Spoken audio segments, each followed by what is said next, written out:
Tell us your name, what position are you running for, and why you choose to run.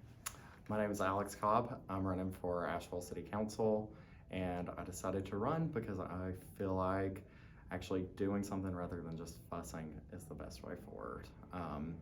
I am, it's just me and Seth, and so I have the spare time, and so many people in our community have families and kids and a lot of other responsibilities, so I want to help represent those people. What specifically would you like to achieve during your time on City Council if elected? Most importantly, I want people to have a good, prosperous life that they can be proud of.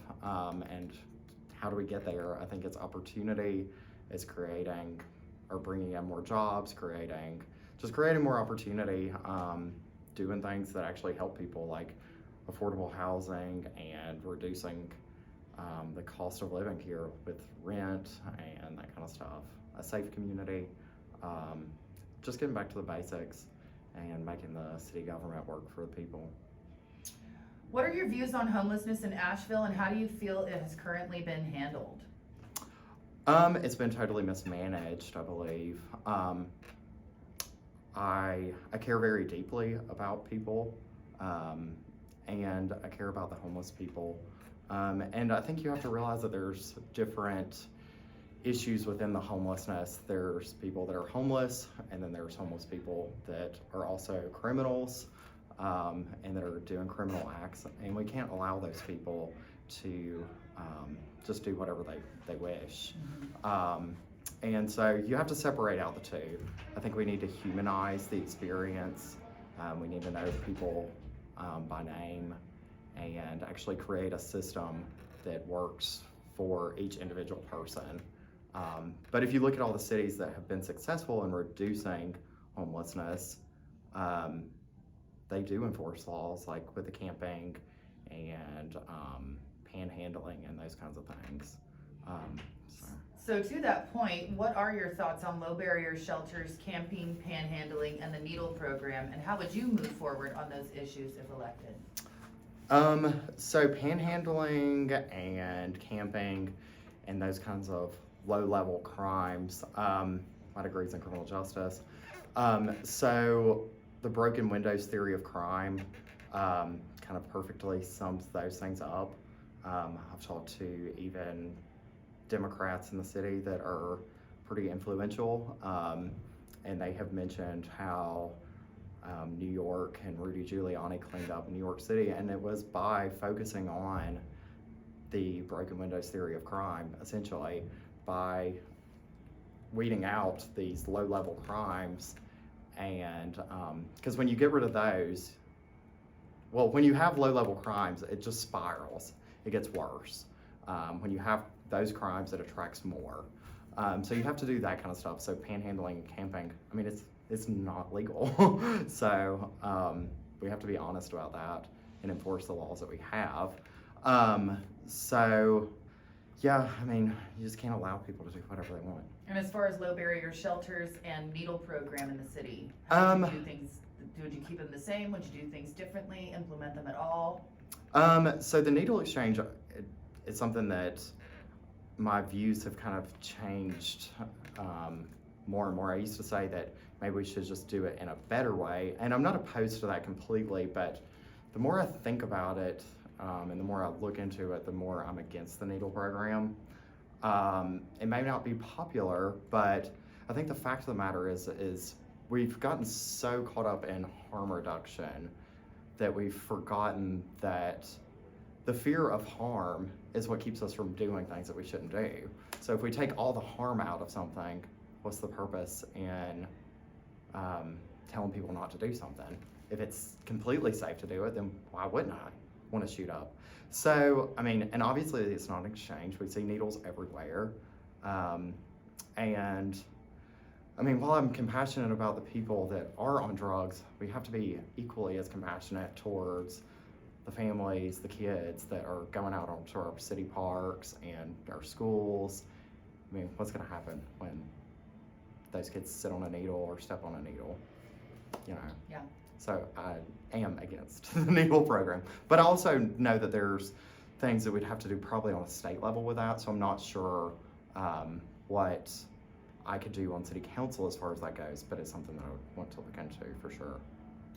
What do you see as the biggest issues Asheville City and Buncombe County, and even as specifically as local neighborhoods, are facing, and how will you tackle those issues during your time if elected? The biggest issues that are facing us, I think the biggest thing is public safety. Whether the numbers show it or not, people don't feel safe. And when you talk to the cops on the streets, they are pretty clear that crime has not decreased. When you look at the numbers, violent crime has gone down some in Asheville. And so I think Asheville is APD is doing a pretty good job with the resources we have. But property crime is certainly up dramatically. Businesses being broken into, many instances twice in the same week. So that's not acceptable. If we have a community that's not safe, why would anybody want to bring business here or anything else? So if we don't tackle that issue, all the other issues kind of fall aside, I believe. So I think public safety is huge. And then, like I say, bringing jobs here. The needle thing is bringing drugs and a lot of dangers with that here. So I think those are kind of the main things. I mean, really our city government has gotten away from the basics. So that's what I want to do, is bring things back to get to the basics, focus on our roads, infrastructure, public safety, jobs, that kind of stuff. Okay. One of the biggest problems in the city is that the communities are often left out of big decisions and conversations. Will you listen to all of the concerns from all constituents, even the ones who may not share your same beliefs on how to make Asheville a place for everyone? And do you plan to involve residents and communities in the decision-making process in our town? Would you be willing to hold quarterly meetings on a rotating basis in the neighborhoods? Yes, I would have meetings, and I would probably want to do it more than quarterly. I would like to have that like a monthly thing. I mean, the reality is I do have more conservative views, but Asheville is always going to be a more liberal city, and I'm not trying to change that. We're not going to. So what I want to do is just bring balance to the issues, and bring a different voice. I mean, I'm a younger gay male that does have some conservative leaning views, so I think I have something to really offer from that perspective. Because there are people, and I've talked to several people in the community that feel like they're totally left out.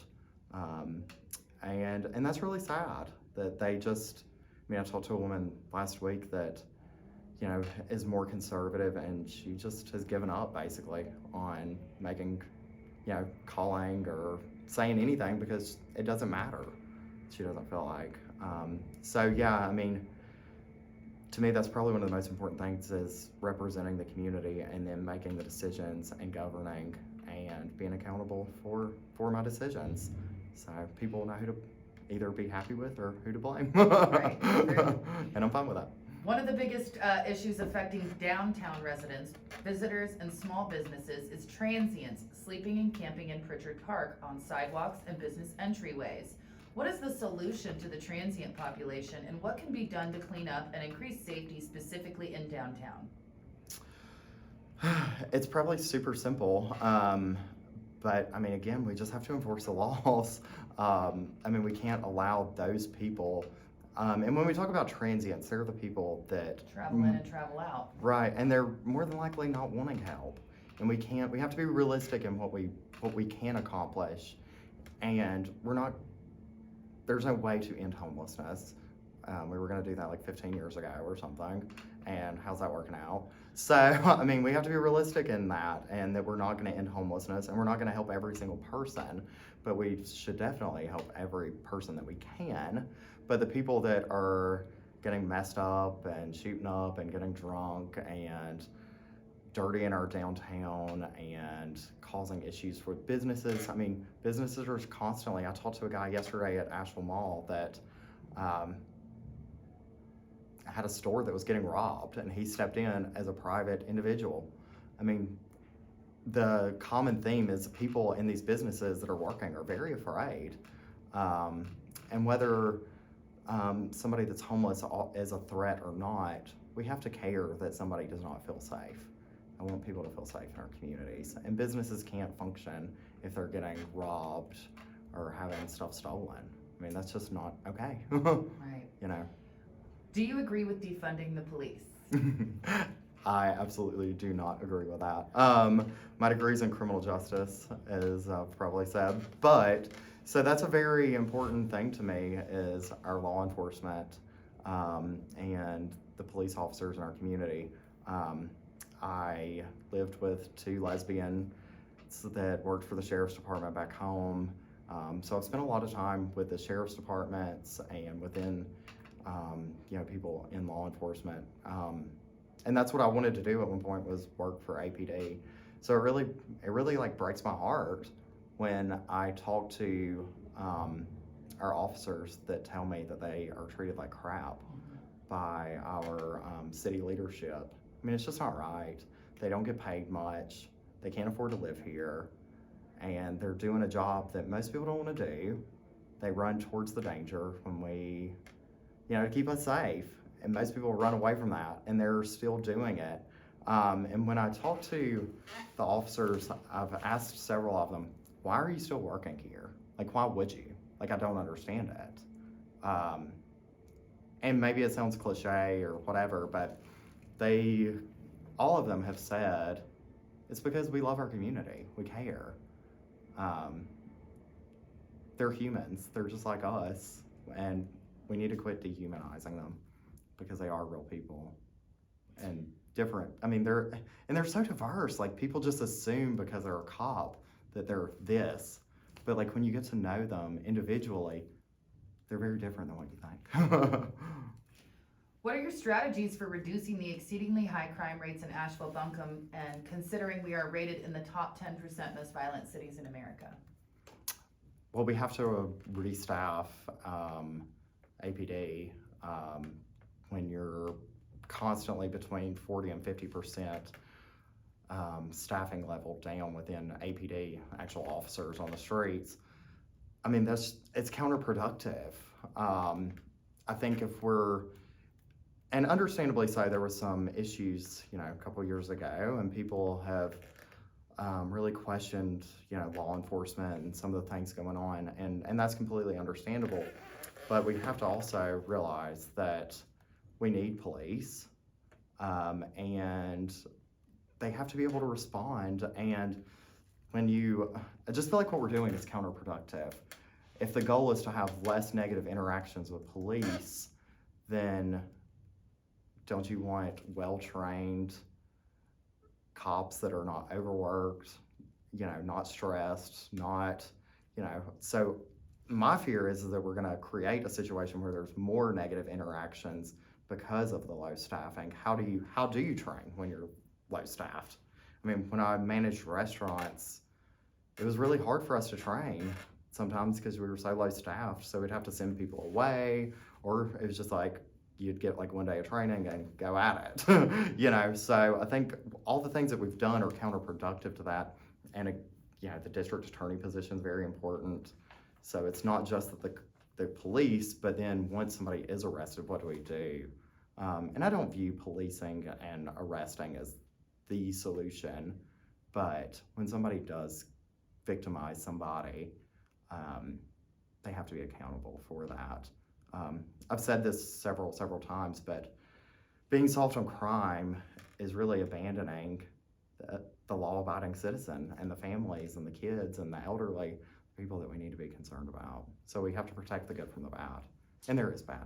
So I'm going to finish with one last question, then we'll go to a final thought. There are many community members who would like transparency regarding how nonprofits spend the taxpayer-funded grants. Would you support nonprofits being required to open their books by line item to the taxpayer? Why or why not? Yeah, absolutely. I think that we should be having more transparency, not just with city council, but with the money that we're allocating to nonprofits, because it is taxpayer money. There is no such thing as public money. There's taxpayer money. So it comes from us, whether it comes from the federal government, the city, or state, it's our money essentially. So we deserve to know where that money's going and how it's spent. And I think too that while I appreciate the nonprofits, we've kind of gotten to the point with where the city of Asheville is putting all the responsibility on nonprofits, and so the nonprofits are getting a very bad kind of rap. And I think that's kind of unfortunate because we're making them responsible for things that the city should be responsible for. Because the government does have a place, even though I view government as should be smaller.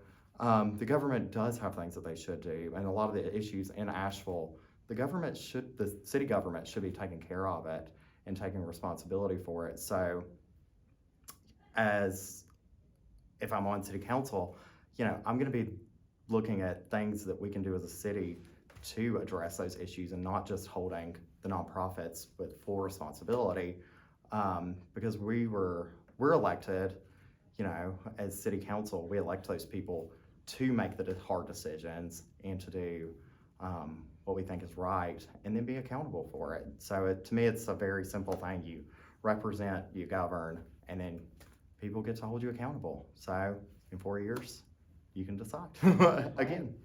So we're gonna finish on a final thought. Anything you want the voters to know? Just that I'm really in this for the people of Asheville. I love our city. I grew up in Rutherford County, and so this was like my place to come. It was a place that I felt safe coming because living in a small town and being gay was not always pleasurable. So Asheville was kind of like the place to run away to. And now I see an Asheville that's really going downhill. And really, I just think we need serious leaders that are willing to do what's right and willing to represent not just small groups of people, but all people. And really listen. That we don't need partisan politics. We don't need all that stuff. We just need people that will make good decisions that represent the whole community. And we're not getting that right now. So I'm really in this for the right reasons, and I hope people will see that. Well, we appreciate your time. Thank Sure. you so much.